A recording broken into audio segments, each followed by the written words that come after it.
పాల్పడిన కృష్ణారెడ్డిని పాల్పడిన కృష్ణారెడ్డిని లైంగిక వేధింపులకు పాల్పడిన కృష్ణారెడ్డిని విధుల నుండి తొలగించాలి. కృష్ణారెడ్డిని వెంటనే తొలగించాలి. కామాంధుని వీచి కుర్చీలో పెట్టిన ప్రభుత్వం, కామాంధుని వీచి కుర్చీలో పెట్టిన ప్రభుత్వం, కామాంధులకు వీచి కుర్చీలకు చెప్తున్న ప్రభుత్వం,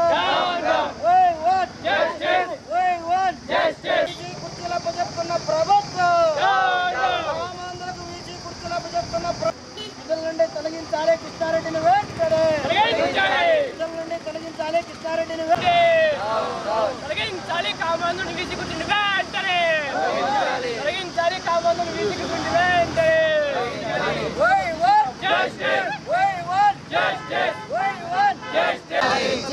కృష్ణారెడ్డిని లైంగిక వేధింపులు పాల్పడిన ఇన్ఛార్జ్ కృష్ణారెడ్డిని తొలగించాలి. ఇన్ఛార్జ్ కృష్ణారెడ్డి. ప్రభుత్వం ఇవాళ విద్యాశాఖ మంత్రిగా నారా లోకేష్ గారు ఉన్నారు. ఉన్నత విద్యా ప్రిన్సిపల్ సెక్రటరీగా సౌరభ్ గౌర్ ఉన్నారు.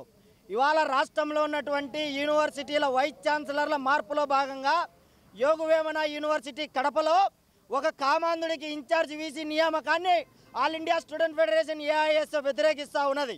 ఇవాళ వీసీ కృష్ణారెడ్డి నియామకం ఎందువల్ల వ్యతిరేకిస్తున్నామంటే ఇవాళ కృష్ణా యూనివర్సిటీలో పనిచేసే సందర్భంలో 2019-21 వరకు ఆయన అక్కడ రిజిస్ట్రార్గా పనిచేసే సందర్భంలో అనేక అక్రమాలు, లైంగిక వేధింపుల కారణంగా ఏసీబీ దాడులు జరిగాయి. ఏసీబీ ఎంక్వైరీ జరిగింది.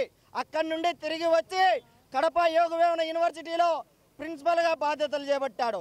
కింది స్థాయి సిబ్బంది మీద, విద్యార్థినుల మీద ప్రాజెక్టుల పేరుతో, వర్క్ పేరుతో మహిళల పట్ల, విద్యార్థుల పట్ల అసభ్యకరంగా మాట్లాడి లేకపోతే అసభ్యంగా ప్రవర్తించి లైంగిక వేధింపుల కారణంతో ఆనాడున్నటువంటి సూర్య కళావతి వైస్ ఛాన్సలర్ గారు అతన్ని సస్పెండ్ చేయడం కూడా జరిగింది. అతని విధుల నుంచి తొలగించడం కూడా జరిగింది.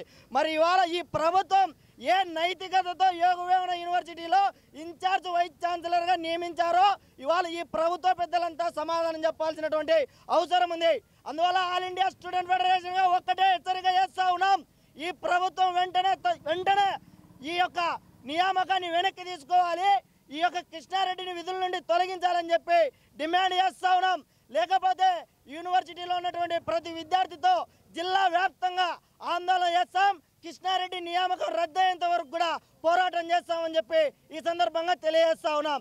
జీవలరాజు, ఏఐఎస్ఎఫ్ జిల్లా కార్యదర్శి, కడప.